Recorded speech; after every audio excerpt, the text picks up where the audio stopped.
นะไปพี่น้องบัดนี้นี่หลังจากเสาะอันนี้แล้วก็สิพาไปเลาะพี่น้องเลยดิเอาเข้ามากินที่พร้อมได้มื้อนี้นะตัดเบิดมือสีส่งลงปักสันพี่น้องเลยมาเลาะเบิ่งสวนแยะนี่พี่น้องเอ้ยนี่แต่น้องบักง่ายซุ่มนึงน่ะบักหลายน้องเบิ่งนี่ซุ่มนี้ป๊อดเบิ่งดูพี่น้องเบิ่งดูน้องบักหลายๆซุ่มนึงนะพุ่นน่ะซุ่มนั้นก็พอแล้วขนาดตัดน้อยเดียวได้นะ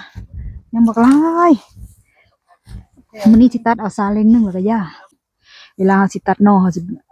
ตัดเลือกตัดตัวมันมากมันเป็นแบบสีถ้ามันเป็นแบบนี้แล้วมันตัดได้แล้วพี่น้องถ้ามันแหลมๆแบบนี้นะตัวนี้นี่มันทอดยอดเลยบ่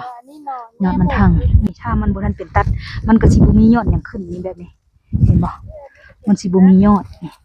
บ่มียอดหยังขึ้นมานี่สุดเจ้าเป็นเกือบหมดพี่น้องนี่เด้ถ้าว่ามันแก่มันก็สิเป็นแบบนี้เวลายอดมันทังขึ้นมาตัวนี้มันแก่แล้วมันก็สิเริ่มแตกใบตัวนี้เฮาสิบ่ตัดมัน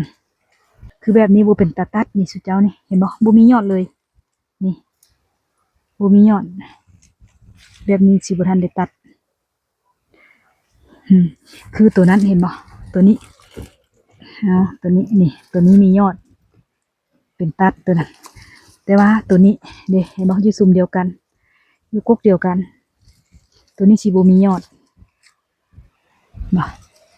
บ่มียอดเลยเฮาก็สิบ่ได้ตัดมันเลาะพี่น้องอันนี้เป็นตัดไปแล้วฮะไปเบิ่งพี่น้องนี่ส่วนแนวนะก็สิประมาณนี้ก็กวงเติบพี่น้องแต่ว่าเบิ่งสิค่อยตัดไปเทื่อละน้อยแต่ว่าสิตัดบาทเดียวก็คือสิบ่แล้วมื้อนี้ใจแท้ก็อยากตัดบาทเดียวเป็นหมดเลยสุดเจ้านี่เห็นบ่มีแต่น้องงามๆตรงๆน้องบักใหญ่สุดเจ้าเบิ่งน้องนี่แต่ละน้องบักใหญ่แต่ว่ามันอยากมูกอันนี้พี่น้องน้ำท่วมบึ่งปอดเนี่ยโน่สุดเจ้าบึ่งดูนี่โน่นะบึ่งดูจะบึ่งดู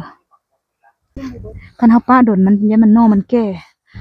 แล้วเฮาก็สิบ่ได้ตัดพี่น้องปล่อยจนฮอดพุ่นแหละฮอดมันทอกยอดขึ้นอีกแล้วเฮาจังสิได้ตัดแบบนี้นี่เป็นแบบนี้เวลาแต่ว่าอันนี้นี่มันยังสั้นตัวนี้คือแบบอันยาวๆแบบนี้นะพี่น้องนี่คันว่ามันทอกแล้วเนาะนี่เฮาก็ตัดแต่ว่าคันเฮาบ่ทันตัดตอนนี้